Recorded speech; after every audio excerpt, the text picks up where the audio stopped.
Hey, what's up? So today I'm just gonna make a quick sort of update to my Grixis mid-range deck. Um, as you may have already know, uh, the team at Wizard dropped a ban list and it made a couple of changes to the historic format. And so today I'm just gonna talk about it a little bit because it does make a small impact on my deck. Not a huge one, but one that I would like to talk about and go from there, and some decisions I made and some changes I've done to the deck. So uh, let's go ahead and get started here. So um, with the removal of memory lapse, which I was playing 3 copies of, opened up a little bit more space for me to work with my deck and kind of fix some of the issues it was having. Main issues we were having to deal with was the aggro decks. We're a mid-range deck, and so they're a lot quicker than we are, so they can establish a board. They can then just overwhelm us, and since we're not a full control deck, weren't really able to trade off and control the board that well. And even though I was playing a lot of single targeted removal spell, it wasn't quite quick enough, or didn't see it consistent enough to deal with their threats. So I made a couple of changes to try to address that. I was sort of against the idea of playing the sweepers in my main deck because it kind of went against the deck strategy in which we were trying to pump out threats turn after turn to kind of put pressure on our opponent. The only problem is we have one big threat, they have many threats, and so our one big threat wasn't doing anything against their aggro strategy. So I decided here to go ahead and add in 2 sweepers. My favorite so far has been Languish, and that's been kind of working its magic with what I need to deal with. And so I'm trying out 2 Languish in this particular deck. So hopefully Languish will allow us to clear the board and stabilize, and once we're able to stabilize, we should be able to win from there.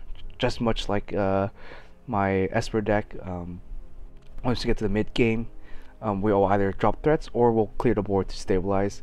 And so that's with the inclusion of Languish here. Other than that, I decided to try to support Croxa a little bit more. I'll kind of talk about it and some of the synergies behind it. So my 1 mana lineup essentially stays the same. There's not much change made to it. I did consider adding in some ops or sensor to kind of offset the loss of memory lapse, but I think what I have now is gonna add a bit more consistency to my deck of what I want to see to draw and play, rather than I mean, I guess both consider and, or sorry, opt and censor do add consistency because they are cantrips. But I guess I wanted to see about having more redundancy, I guess, over consistency. I mean, I guess they both are the same thing. Having more redundancy is making your deck more consistent because you're having the ability to play the same card again in case something goes wrong. But my reasoning here is we're going to increase the Croxa count to try to force our opponent early game to discard stuff.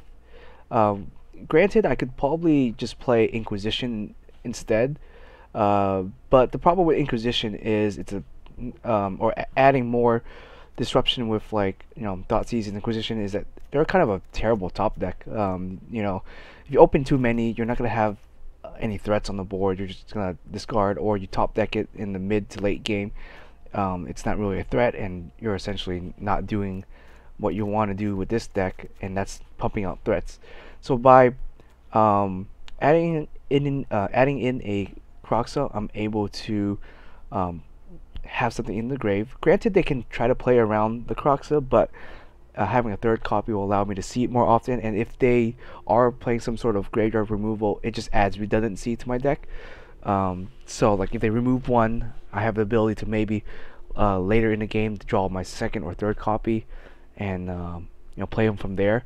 It's gonna also help with our Drown and Lock and support Drown and Lock.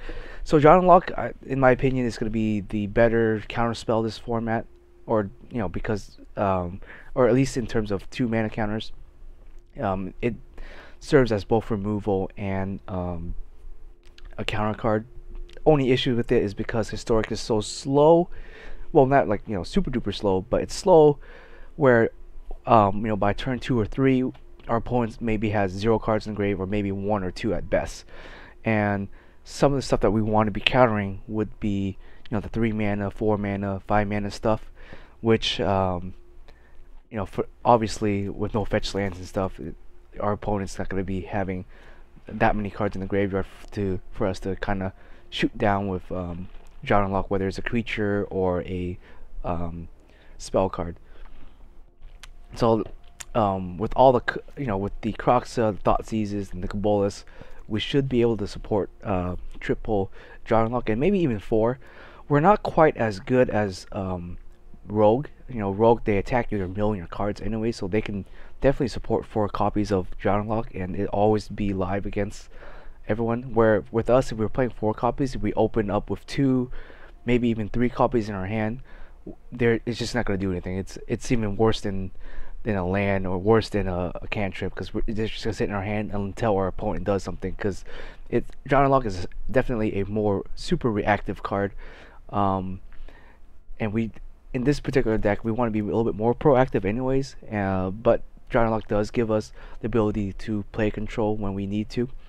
I decided to drop down the Infernal Grasp. Infernal Grasp is great. Oftentimes we're playing against a lot of wide decks in Historic, and so while Infernal Grasp is great against tall decks, if they're going wide, we're only gonna be killing creatures with 2 attack, and we're gonna be taking 2 damage anyway. So we're not really resolving the issue of having our life total going lower and lower every turn. So I'm only playing the 1 Grasp here. It's still a good card. I still really like it. I just don't think I need more than 1, or more, or, more than whatever, because we are playing Fatal, and most threats, for Fatal can handle most threats, or even Drown and Lock can handle it, but the Grass just didn't really help us against the aggro decks as I would hope, or the wide decks, I guess. And so we're gonna be dropping that down to 1. Just to have the single copy here. Still playing 3 Expressive. Could maybe bump this up to 4, but I don't think we really need to. You can think of Expressive as a 3 mana card here. So we're essentially playing 7 3 mana cards, and what is this? 9 2 mana cards. So our breakdown is 12, 9, 7. So it's kind of a pretty nice curve to it. I mean, there are times you can just play this if you really need to on turn 2. If you just need a land next turn or something, you can if you're desperate, then go ahead. But yeah, I think Expressive at 3 is fine. Don't think we need more than 3. If we draw too many in our opening hands, we're going to be spending too much time just drawing cards, and we're not going to be really contributing to our control strategy, well, mid-range strategy per se. And so I think the 3 is fine. 2 is Prismari and 2 Kolaghan's. Prismari has been pretty good in this deck.